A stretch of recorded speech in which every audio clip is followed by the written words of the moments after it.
नमस्कार. गणेशोत्सव 2020 आपण मागच्या काही भागांमध्ये हिंदवी स्वराज्याचे शिलेदार प्रेरणा पर्व याच्या अंतर्गत स्वराज्यासाठी योगदान आणि बलिदान देणाऱ्या आमच्या शिलेदारांच्या कथा ऐकल्या. पुण्यामध्ये समाजसेवेचा आदर्श घालून देणारे सेवा मित्र मंडळ आणि ऑनलाईन गणेशोत्सव साजरा करताना त्यांनी जे कार्यक्रम केलेले आहेत त्याच्यामधला हा एक भाग. आणि शिलेदारांच्या कथा बघताना आज आपण एक वेगळ्या व्यक्तीबद्दल, वेगळ्या कलाकाराबद्दल, जो शिवकाळातीलच आहे त्यालाही आपण शिलेदार खरं तर म्हणू शकतो, अशा व्यक्तीबद्दल माहिती घेणार आहोत. त्या अवली या व्यक्तीचं नाव आहे कवी भूषण. आता खरं तर तुम्ही सारेजण कवी भूषण म्हटल्यावर काही जण आठवत असाल, काही जण अचंबित झाले असाल, काहींना आश्चर्य वाटत असेल, काही जण इतिहासाची पानं मागे मागे चालत मेंदूतल्या मेंदूमध्ये तिथपर्यंत पोचले असतील, काहींना कवी भूषण म्हटल्यावर त्याची काव्य डोळ्यासमोर आली असतील. कोण होता कोण हा माणूस नक्की? खरं तर अनेक इतिहास अभ्यासकांना, अनेक शिवप्रेमींना, अनेक रसिकजनांना कवी भूषणाच्या कविता, त्याने रचलेले छंद हे माहीत आहेत, त्यामुळे ते त्याचे चाहते आहेत. पण आज सुद्धा अनेक शिवप्रेमी आहेत की ज्यांनी कवी भूषणाने रचलेला एक छंद त्यांना पाठ असतो, पण हे माहीत नसतं की तुम्ही ज्याचा छंद म्हणताय, जे गाणं म्हणताय, जे गीत म्हणताय ते कुणी लिहिलंय. असं ते जे प्रसिद्ध गीत आहे ते तुम्हाला सांगतो. इंद्रजिमी जंबपर वाडवसु अंबपर रावणस दंबपर रघुकुल राज है. आणि त्याच्या शेवट जे आहे सेर शिवराज है. ते सेर शिवराज है नावाने जे गीत प्रसिद्ध आहे, ते गीत, तो छंद ज्याने लिहिला आहे त्याचं नाव आहे कवी भूषण. आणि कवी भूषणाबद्दल सांगण्यासाठी या ठिकाणी आपण या माध्यमातून समोर आलेले आहोत. खरं तर कवी भूषण हा एक उत्तरेमधला कवी. आपण आहोत दक्षिणेमध्ये. त्यावेळेच्या भूभागानुसार कवी भूषणाचं गाव जे होतं ते उत्तरेतलं होतं. दळणवळणाची फार साधनं नाहीत, देवाणघेवाणीची फार साधनं नाहीत. अशा कुठल्या तरी एखाद्या गावामध्ये ज्या बातम्या यायच्या, जी लोक यायची, गावामध्ये चर्चा घडायची, त्याच्यानंतर या देशामध्ये काय घडलंय, कुठे काही विध्वंस झालाय, कुठे काही चांगलं घडलंय, कुणी कुणावर आक्रमण केलेलं आहे, असं सगळं एखाद्या गावात कळत असताना ते ऐकून या देशाच्या घडामोडीवर, या देशातल्या राजांवर, या देशातल्या इतर परिस्थितीवर आणि या देशातल्या इतर भूभागांवर कवी भूषण कविता त्या ठिकाणी करत असे, कवी भूषण गीत म्हणत असे. खरं तर तुम्हाला सांगतो, कवी भूषणाची जी भाषा आहे ती भाषा आहे ब्रज भाषा. त्या ब्रज भाषेतले ते कवी आहेत. ब्रज भाषा आता लोप पावत चाललेली आहे आणि कवी भूषणाच्या कवितांचा अभ्यास करावा अशी ही पिढी आता दिसेनाशी झालेली आहे. पण ब्रज भाषेतील त्या कविता इतक्या सुंदर आहेत, त्याच्यामध्ये वीररस तर आहेत, त्याच्यामध्ये शृंगार रसही आहे. नवरस पिऊन उतरलेल्या त्या कविता आपण जर वाचल्या, आपण जर ऐकल्या तर आपल्याही अंगावर आज सुद्धा शहारे येतात. तुम्हाला एक गंमत सांगतो. कवी म्हटल्यावर कविता आल्या, गाणी आली. एखाद्या कवीने एखाद्याची जर स्तुती करायची झाली तर त्याला दिलेल्या शब्दांच्या सगळ्या उपमा आल्या. पण खरं सांगू, कवी भूषण या पठडीत बसणारा कवीच नव्हता. कवी भूषण अगदी लहानपणापासून स्वाभिमानी. त्याला 2 भावंड, तो त्या घरात राहत होता. त्याच्याविषयी अशी एक कथा सांगितली जाते की एकदा त्याने जेवता जेवता मीठ मागितलं, तर त्याच्या घरची जी कोणी वाढणारी स्त्री होती त्या स्त्रीने त्याला असं सांगितलं की तुला फक्त खायची अक्कल आहे, कमवण्याची नाही. म्हणजे मी तुम्हाला आजच्या भाषेत सांगतोय, त्यांचा जो संवाद झाला असेल तो त्यावेळी झाला असेल. त्यामुळे काही मीठ मिळणार नाही, आहे ते खा. यावरती कवी भूषण तिथून जेवणाच्या ताटावरून उठले आणि ते बाहेर पडले आणि सांगितलं जेव्हा मीठ कमवीन त्यावेळी पुन्हा परत येईन. आणि असं म्हणून रागाने बाहेर पडलेले कवी भूषण पुढे फार मोठे झाले, राजकवी झाले. रायगडच्या राजसदरेवर त्यांच्या कविता गाजल्या, इतर अनेक ठिकाणी गाजल्या. पण त्यांच्या डोक्यातून ती आठवण गेलेली नव्हती. ज्यावेळी त्यांना काही पैसे मिळाले, ज्यावेळी त्यांना काही बिदागी मिळाली, ज्यावेळी त्यांना काही संपत्ती मिळाली, तर एक दिवस त्यांनी काय केलं, मिठाची त्या ठिकाणी पोती भरून त्या ठिकाणी असलेलं सगळं बैलगाड्या वगैरे त्यांनी त्या भरल्या आणि स्वतःच्या घराकडे त्यांनी मीठ भरलेल्या बैलगाड्या पाठवून दिल्या आणि निरोप दिला की सांगा हे कवी भूषणानं पाठवलेले. अशा पद्धतीनं कवी भूषणाविषयी अनेक कथा त्यांच्या भागांमध्ये प्रसिद्ध आहेत, प्रचलित आहेत. आणखी एक गंमत सांगतो तुम्हाला. कवी भूषण हे असामान्य प्रतिभेचे कवी. आणि एकदा काय झालं, जसं त्यांच्याकडे असामान्य प्रतिभा होती, विद्वत्ता होती आणि अलौकिक असे त्यांच्याकडे शब्दांची भांडार होतं, पण कवी भूषणांकडे अजून एक गुण होता. तो गुण म्हणजे काय, स्वाभिमान होते, स्वाभिमानी होते, स्वाभिमान होता त्यांच्याकडे. कवी भूषणाचा एकदा एक प्रसंग तुम्हाला सांगतो आणि मग आपण त्याच्या काव्यांकडे जाऊ, कवितांकडे जाऊ. कवी भूषणाने कुठल्याशा तरी एका राजावरती एक कविता रचली आणि ती त्याच्या दरबारामध्ये म्हटली. शिवाजी राजांच्या नाही, भारत देशात अनेक राजे त्यावेळी छोट्या छोट्या गड्यांमध्ये वगैरे सुद्धा होते. त्याच्यापैकी कुठल्या तरी एका राजासमोर त्याने कविता सादर केली, त्या राजाचं वर्णन केलं. ते इतकं सुंदर होतं, इतकं अप्रतिम होतं की तो राजा प्रचंड खुश झाला. तो उठला आणि त्याने सांगितलं, हा जो कोणी कवी आहे त्याला 1,00,000 सोन्याची नाणी द्या. सगळ्या दरबारामध्ये टाळ्या वाजल्या, आनंद झाला आणि मग ते ताबडतोब आज्ञेची अंमलबजावणी झाली, हुकुमाची, आणि 1,00,000 सोन्याची नाणी त्याच्या समोर आणण्यात आली आणि त्याच्याकडे दिली. फक्त ते करताना तो राजा असं म्हटला, एका कवितेला आणि साध्या कवीला 1,00,000 सोन्याची नाणी देणारा मी या देशातला एकमेव राजा असेन, असं तो बोलता बोलता बोलला. हे वाक्य कानावर पडलं आणि कवी भूषणाने त्या राजाकडे पाहिलं. त्या नाण्यांची जी ताटं होती त्याच्यापासून तो बाजूला झाला. ती ताटं त्याने त्या राजाच्या पायाशी सरकवली आणि म्हटला, हे मला नकोय. या देशामध्ये कवितेला 1,00,000 नाणी मिळून सुद्धा ती परत देणारा या देशातला एकमेव कवी कवी भूषण असेल, असं म्हणणारा असा स्वाभिमानी कवी.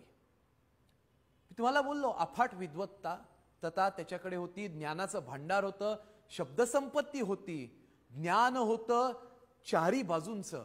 आणि कवी भूषणाने इतिहास अभ्यासकांच्या मध्ये ज्यावेळी आग्र्याच्या भेटीला शिवाजी महाराज गेलेले होते औरंगजेबाला भेटायला, त्या दरम्यान त्याची आणि शिवाजी महाराजांची आधेमध्ये कुठे ना कुठेतरी गाठभेट झाली असावी, असा तर्क इतिहास संशोधक, इतिहास अभ्यासक सुद्धा लावतात. असे कवी भूषण होते. एका कवी भूषणांच्या एक प्रसंग असा सुद्धा आहे, औरंगजेबाच्या दरबारात ते उभे होते आणि औरंगजेबाच्या दरबारात औरंगजेबांनी त्यांना विचारलं, काय रे, तू सगळीकडे कविता करतोस, माझ्यावर काही कविता करशील की नाही, पण त्याच्यामध्ये फक्त स्तुती लिहायची नाही, माझ्यातले गुणदोष सुद्धा दाखवायचे. अशा पद्धतीचा त्यांचा काहीसा संवाद झाला. तर कवी भूषण म्हटला, मी सांगीन, पण मला अभय दिलं पाहिजे. तुम्ही जर मला मारणार असाल, तुम्ही औरंगजेब आहे, तुम्ही जर मला मारणार असाल तर मी असं काही बोलणार नाही. त्यानंतर कवी भूषणाने जी कविता केली, बापरे बाप, औरंगजेबाचे त्यांनी त्याच्यामध्ये वाभाडे काढले की तू भावंडांच्या रक्ताच्या चिखलावरती पाय ठेवून चालत हे सिंहासन मिळवलेलं आहेस. तू हे सिंहासन कसं मिळवलंयस, बापाला कैद करून मिळवलेलं आहेस. तू या सिंहासनावर बसण्याच्या लायकीचा नाहीयेस. अशा अर्थाची कविता खुद्द औरंगजेबासमोर कवी भूषणाने म्हटली आणि तो थेट त्या दरबारातून निघाला आणि दूर निघून गेला. खरं तर हे साहस असामान्य होतं आणि त्या दरबारात त्या दिवशी जे वातावरण झालं, बाप रे बाप, मला नाही वाटत की इतिहासात पुन्हा दुसऱ्या कुठल्या कवीला औरंगजेबाने अशी संधी दिली असावी की माझ्यावर कविता कर म्हणून. कवी भूषण असे आहेत. आता आपण त्यांच्या कवितांकडे जाऊ. मला एक प्रसंग आठवतो अतिशय सुंदर. रायगडाच्या त्या राजसदरेचा धनी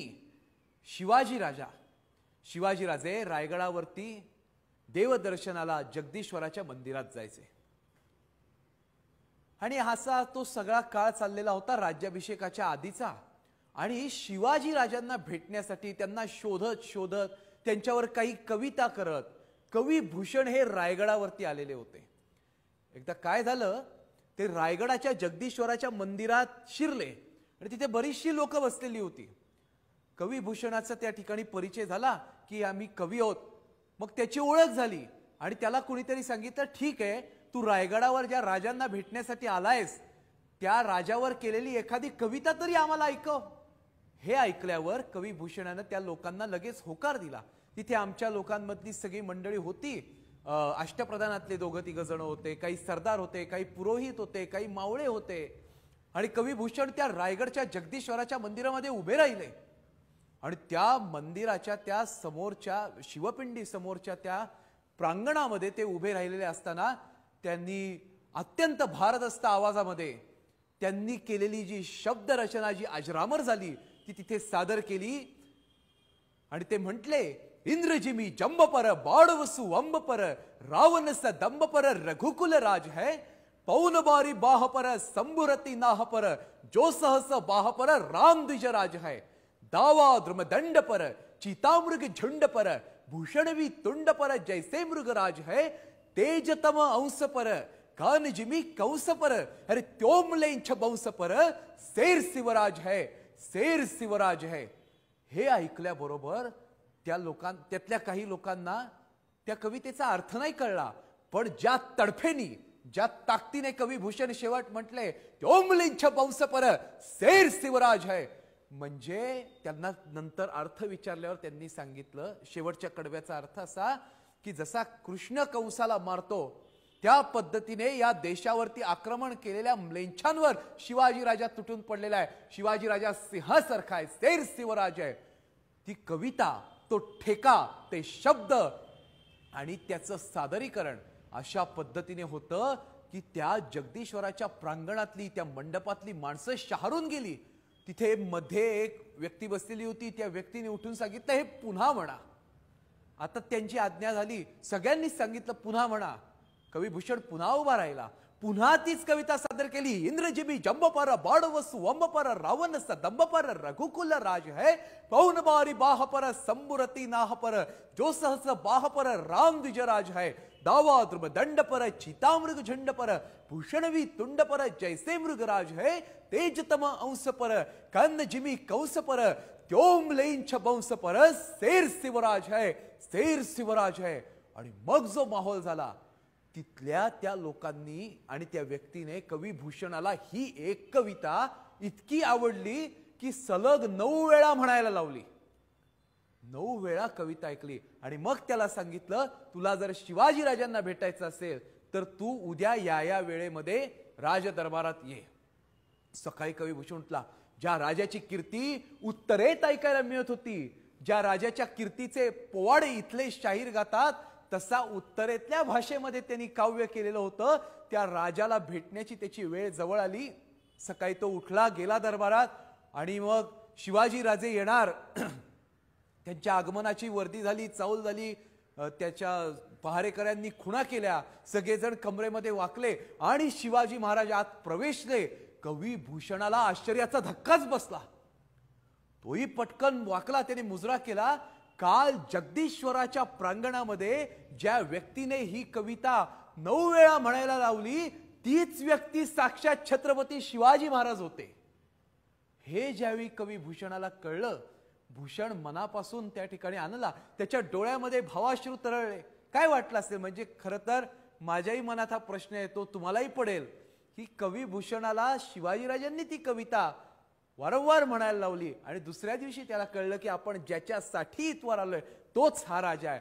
आणि मग कवी भूषणाने शिवाजी महाराजांवरती केलेली अनेक काव्य त्यांना ऐकवली.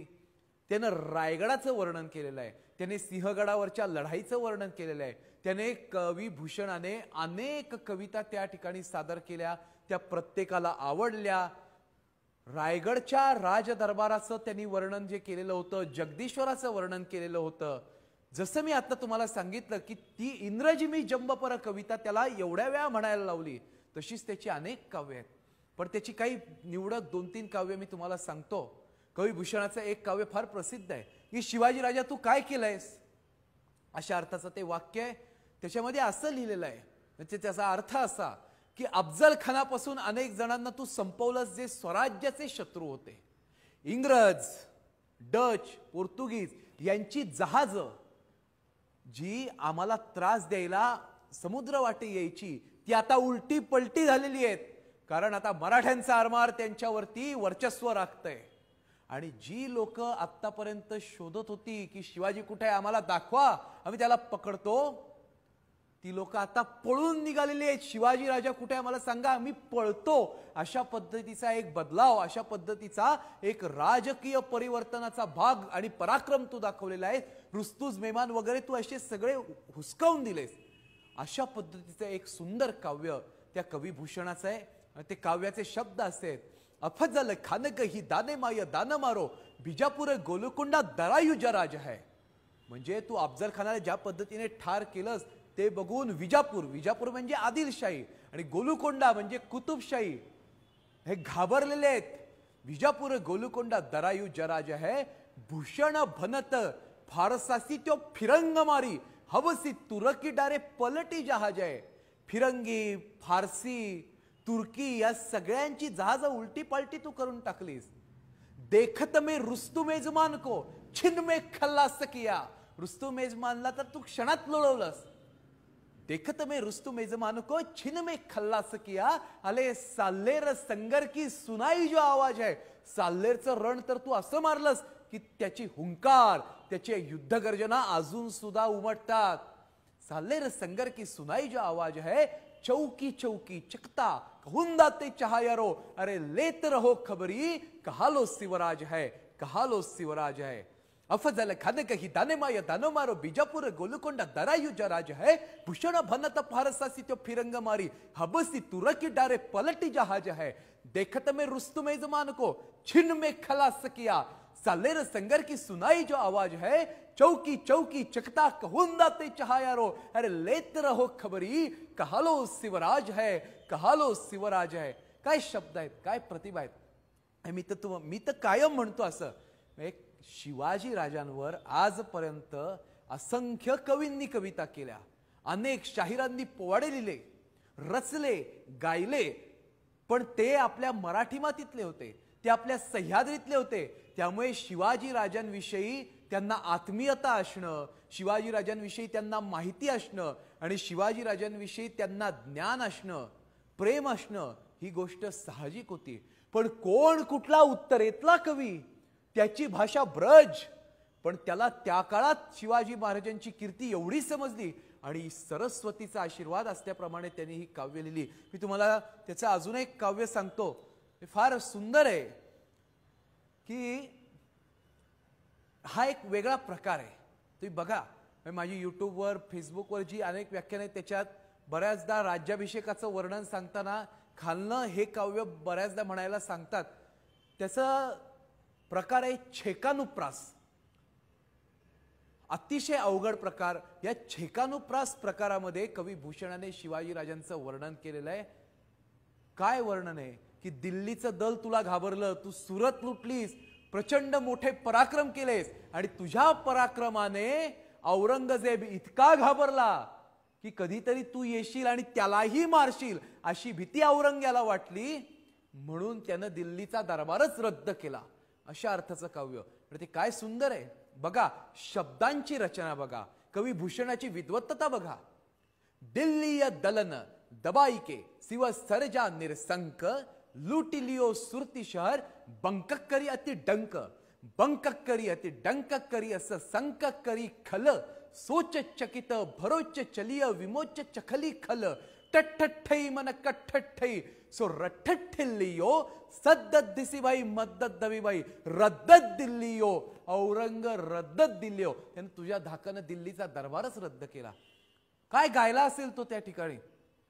दिल्ली या दलन दबाई के शिव सरजा निरसंक लूटिलियो सुरती शहर बंक करी अति डंक. बंक करी अति डंक करी असं संक करी खल सोच चकित भरोच चलिय विमोच चखली खल.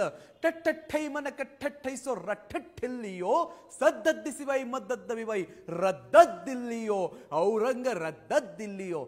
मी तुम्हाला खरं सांगू, हा श्लोक म्हणायला गोडवा आहे, हा छंद म्हणायला एक वेगळी मजा आहे, ऐकायला तर त्याहून आहे.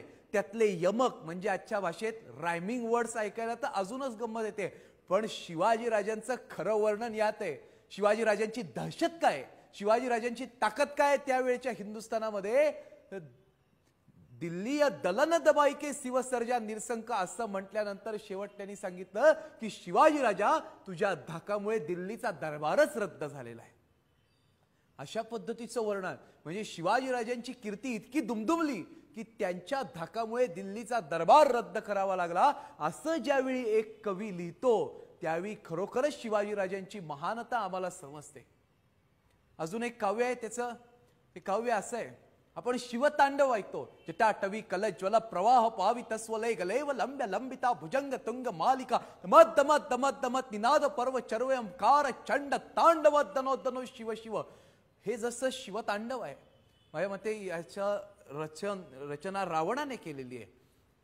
त्यात कविभूषणानं शिवाजीराजांच्या पराक्रमाचं जे वर्णन केलेलं आहे ते वर्णन असंच आहे, शिवतांडवासारखं.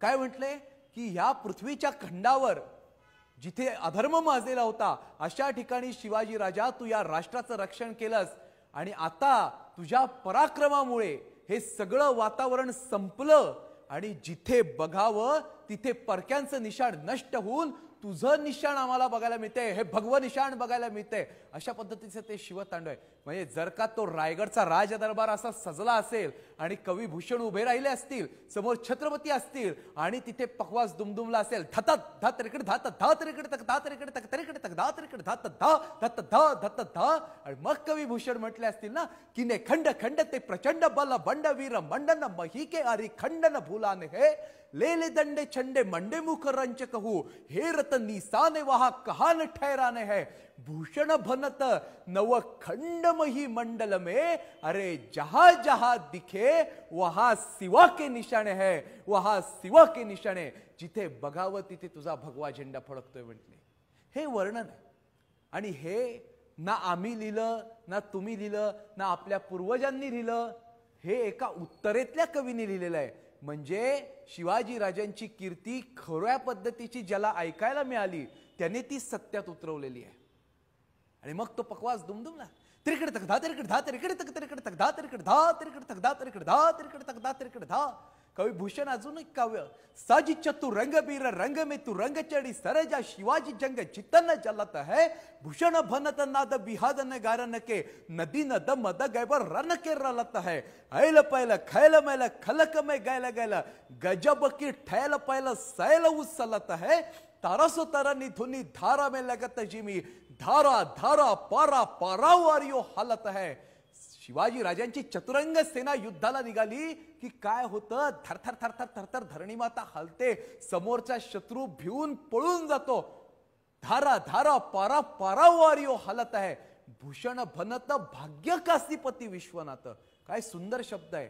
अरे काशीपती विश्वनाथाचं भाग्य आहे. और कोन गिनती में भूली गई बबकी शिवराज तेरे त्रास दिल्ली भई भूकंप थरथर थरथर कापती आहे बिलायती अरवकी. म्हणजे तुझ्या त्रासाने दिल्ली सुद्धा आता थरथर थरथर कापते, त्यांची रियासत थरथर कापते, त्यांची सल्तनत थरथर कापते.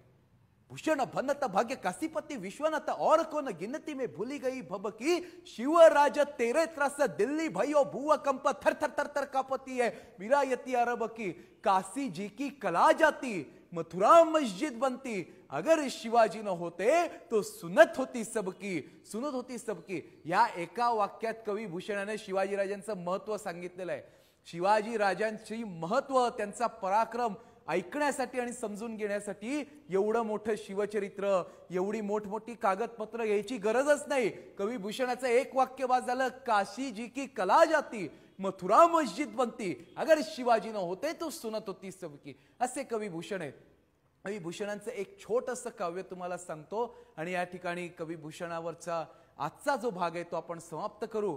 कवी भूषणांनी फार सुंदर वर्णन केलंय आणि आमच्याकडे मराठी कवी बाळ कोल्हटकरांनी त्याचा मराठी अनुवाद केलेला आहे. तो असा आहे, कवी भूषणाचं वर्णन असं, कुंद कहा पय वृंद कहा अरु चंद कहा सरजा जसा आगे, राम कहा द्विज राम कहा बलराम कहा, अति साहस में शिवराज के आगे, भूषण भानु कृसनु कहा खुमन प्रताप महितल पागे.